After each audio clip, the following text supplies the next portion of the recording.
Salah satu tradisi pergantian tahun, biasanya warga merayakan dengan memasak sate ayam, bakar jagung bersama keluarga atau teman dekat dan kerabat.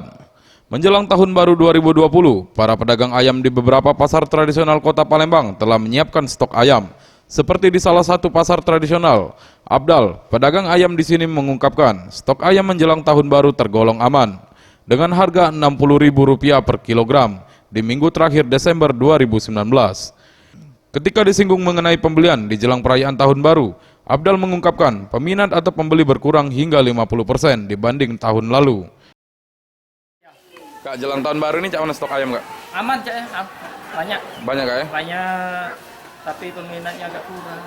Nah, ngapa, Kak? Cak mana itu, Kak? Ya daya bang kan banyak liburan apa ekonomi juga lah, Caknya. Oh. Iya, serba mahal. Untuk sekarang harga ayam berapa, Kak, kira-kira, Kak? Kalau sudah potong 60 sekilo. 60 kilo kalau Ya, kalau yang jual masih hidup ini. 50. Welia App, Sriwijaya TV.